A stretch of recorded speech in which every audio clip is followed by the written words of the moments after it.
We begin with the border crisis. The Biden White House warns is about to go from bad to worse.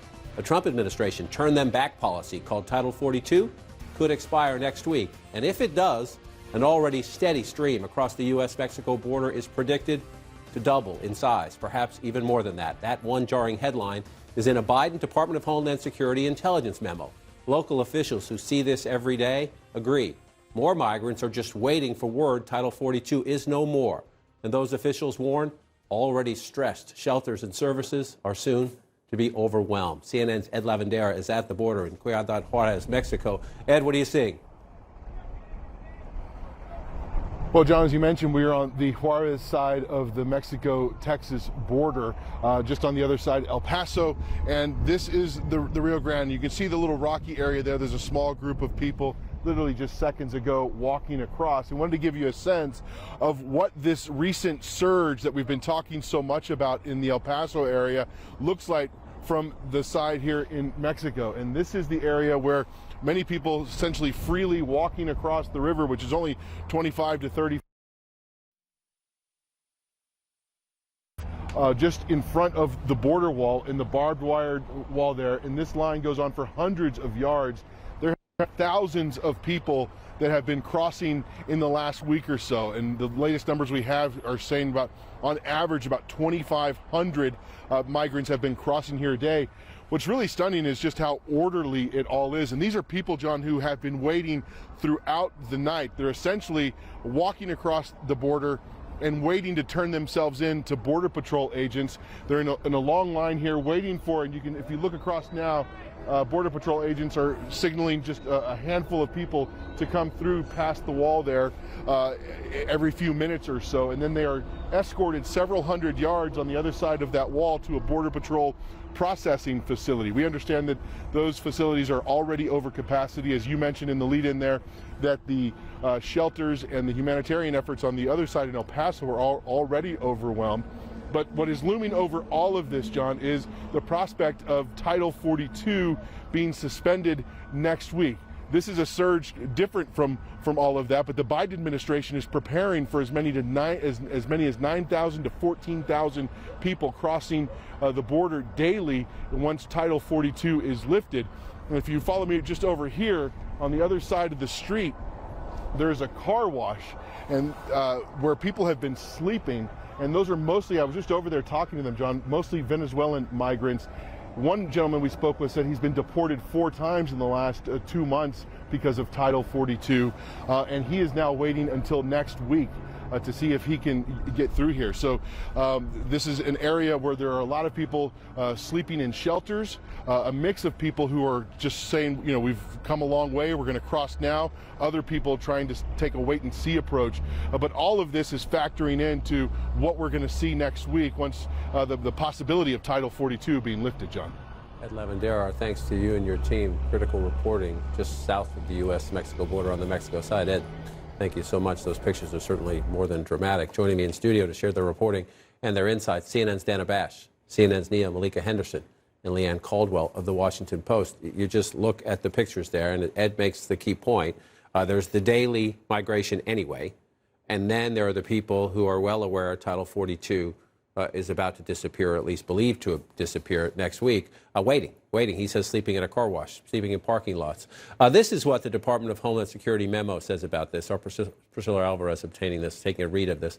The end of the Trump-era border policy next week will likely increase migration flows immediately, and migrants who are in encampments along Mexico's northern border may attempt to cross into the United States. And that memo goes on to say they think this could possibly double. Does the Biden administration have a plan for this? Please correct me if you think I'm wrong, but they seem again to be reactionary, not proactive. Absolutely. I mean, there's been some reporting in Axios and other places that they're just having discussions. I think Karine Jean-Pierre said that there's been no decisions that have been made just yet. But it's not just the Biden administration. I think Democrats are also very reactionary and not really talking about this. I just interviewed Representative Clyburn this morning for Washington Post Live, and I asked him about this, if the Biden administration needs to do more, what to do about Title 42. And he said he doesn't really have an opinion about it, and that he just met with someone who was on the border and thought that the border actually looked pretty good. And so that is the same line of Democrats, that it's, you know, kind of saying on one hand that it's not that big of a deal, that things seem fine there, and kind of ignoring the entire situation.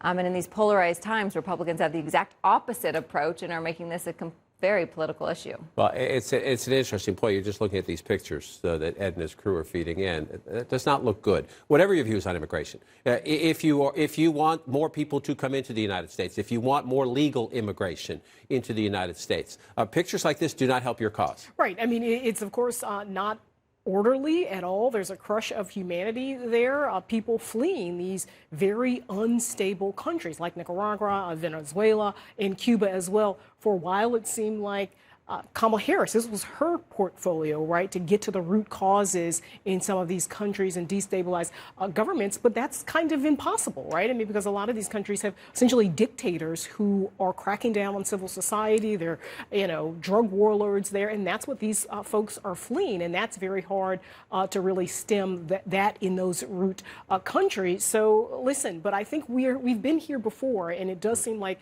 every single time the Biden administration seems a bit slow on their heels to actually react to it. And so we're just a little over 2 weeks away from Republicans controlling the House, which is going to change the tone and the tenor of this conversation.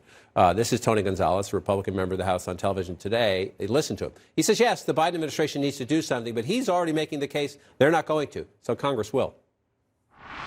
I fear the worst is yet to come, and we're just seeing the tip of the iceberg. While the administration has a role to play in this, and they should certainly be part of this, Congress has a role to play, and Congress needs to lead. It is very difficult for me to talk about immigration reform when I've got 50,000 migrants waiting on the other side of the border. He says Congress needs to lead. The issue here, and it's sadly been an issue for 20-plus years in this town, the House Republicans have their ideas, the Democrats have their ideas, and they refuse to get in a room and figure out, is there at least 40, 50% of this we can agree on? Let's do this, and then let's come back next month and talk about the rest of it. And when they do get in a room, or the most recent times that they've gotten in the room, several years ago at this point, they have been both sides, mostly the Republican side under the Trump administration, demagogued to the point where whatever they were trying to come up with completely fell apart. I mean, yes, there is a complete backup of humanity at the border right now because of Title 42, because they were kept out of America because of COVID, and that still exists. But this is a crisis that has built up for more than 20 years, and it is because Democrats and Republicans both have been in charge over the past couple of decades. Republicans in the White House, Democrats in the White House have not been able to get their act together. And it is because this is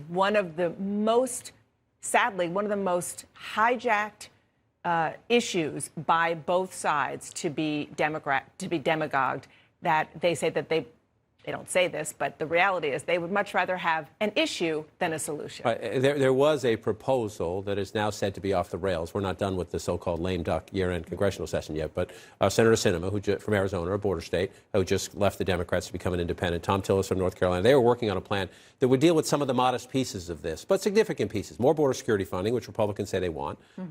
Just give status to the so-called dreamers, young people who were brought across the border by somebody else when they were too young to make the decision themselves, and a few other things. And even that, something that would get majority support like that, they won't bring to the floor because of what? Just competing political interests? There's not the votes. Sinema and Tillis have an agreement amongst themselves, but you need 60 votes in the Senate.